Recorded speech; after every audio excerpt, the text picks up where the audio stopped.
चलिए इस वीडियो में हम बात करेंगे ईरान और अमेरिका की। दरअसल आखिरी दौर में ईरान से डील चल रही है और जल्द ही हॉर्मुज स्ट्रेट ऑफ हॉर्मुज जो जहां से दुनिया का 20% तेल आयात किया जाता है वो खुल सकता है। ये बात ट्रंप ने कही है। ट्रंप इस बात का दावा कर रहे हैं। अब किसमें कितनी सच्चाई है कितनी नहीं वो बात हम समझेंगे इस वीडियो के जरिए। नमस्कार, आप देख रहे हैं न्यूज़ 18 का डिजिटल प्लेटफॉर्म। मैं हूं आपके साथ श्रुति श्रीवास्तव।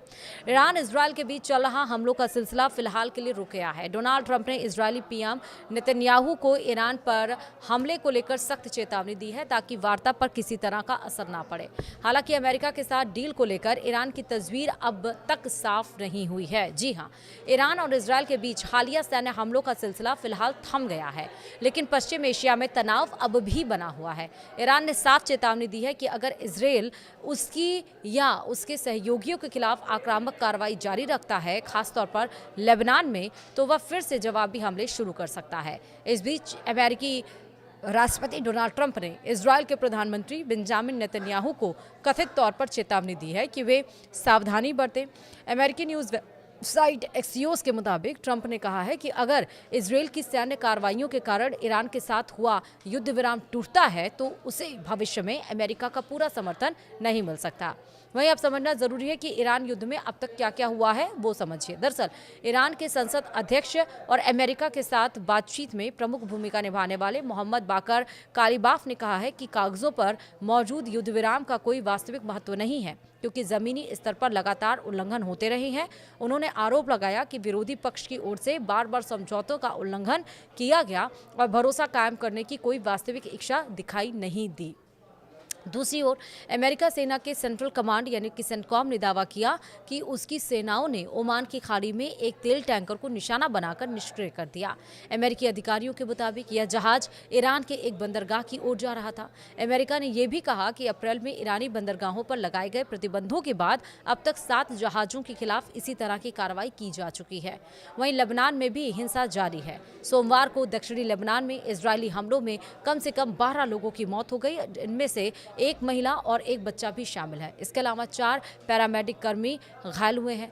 मार्च से अब तक लेबनान में इजरायली हमलों में मरने वालों की संख्या 3637 तक पहुंच गई है। और इस बीच अमेरिकी रिपब्लिकन सांसद थॉमस मैसी ने 1967 में अमेरिकी नौसेना के जहाज USS लिबर्टी पर हमले की नई जांच की मांग की है और उस हमले में 34 अमेरिकी सैनिकों की मौत हुई थी और 170 से अधिक घायल हुए थे। यह घटना आज भी अमेरिका इजरायल संबंधों के इतिहास के सबसे विवादित मामलों में गिना जाता है। वहीं राष्ट्रपति ट्रंप का कहना है कि वॉशिंगटन ईरान के साथ समझौते पर बातचीत के आखिरी दौर में है। ट्रंप ने यह भी कहा कि उम्मीद है कि कुछ ही दिनों में समझौता हो सकता है।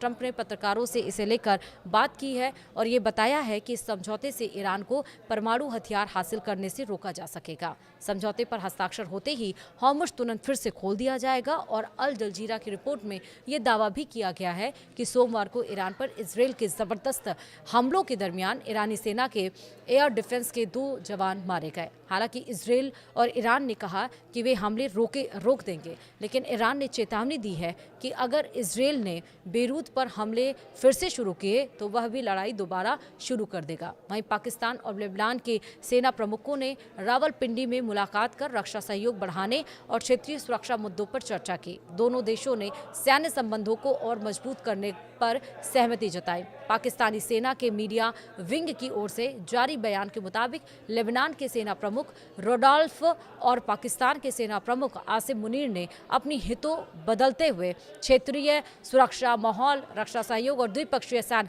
संबंधों को मजबूत करने की संभावनाओं पर विस्तार से चर्चा की। यह मुलाकात ऐसे समय में हुई है जब पाकिस्तान अमेरिका और ईरान के बीच जारी तनाव को कम करने के लिए मध्यस्थता की भूमिका निभा रहा। ईरान का कहना है कि किसी भी संभावित समझौते में लेबनान की स्थिति को भी शामिल किया जाना चाहिए, जहां इजरायल और ईरान समर्थित हिजबुल्लाह के बीच लंबे समय से संघर्ष जारी है। वहीं अमेरिका और ईरान के बीच लंबे समय से चल रही बातचीत का कोई हल नहीं निकल पा रहा है। अमेरिका की तरफ से दावे किए जा रहे हैं कि समझौता लगभग अपने आखिरी चरण में पहुंच चुका है।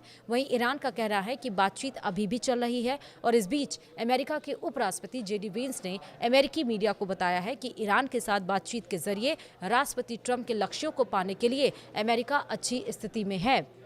वहीं अमेरिकी उपराष्ट्रपति वेंस ने कहा कि ईरान के लोग नहीं चाहते हैं कि यह युद्ध जारी रहे, यह उनके हित में नहीं है और मुझे लगता है कि वे बातचीत की टेबल पर आ रहे हैं, कुछ असली बातें सामने रख रहे हैं, हम जरूर नतीजा निकालेंगे। वहीं अमेरिकी राष्ट्रपति डोनाल्ड ट्रंप ने इस बात से इनकार किया है कि इजरायल के प्रधानमंत्री नेतन्याहू ने उनकी बात की अनदेखी करते हुए ईरान पर हमला किया। वहीं बीबीसी की रिपोर्ट की यानी कि मीडिया रिपोर्ट्स के अनुसार ट्रंप ने कहा है कि उन्होंने नेतन्याहू से सामान्य समझदारी से काम लेने को कहा था, क्योंकि एक महत्वपूर्ण और मजबूत समझौता होने के करीब है।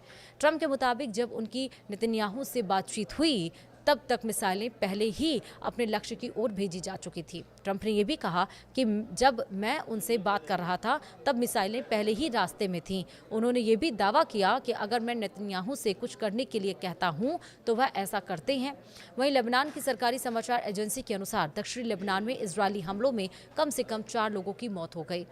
अदशीत कस्बे में एक पोल्ट्री फार्म पर हुए हवाई हमले में फार्म मालिक इमाद अहमद यासीन की जान चली गई। वहीं हबूश कस्बे में 16 वर्षीय ओसामा हसन अल खालिद की उसके घर के सामने ड्रोन हमले में मौत हो गई। इसके अलावा गफर रोमान के अल मर्ज इलाके में तड़के हुए ड्रोन हमले में 2 अन्य लोगों की भी मौत हुई। इजरायली सेना के मुताबिक यह नबातिये है। कफर, सिर और आसपास के क्षेत्रों में भी हवाई हमले किए गए, जबकि कई इलाकों में तोपखाने से गोलीबारी भी हुई।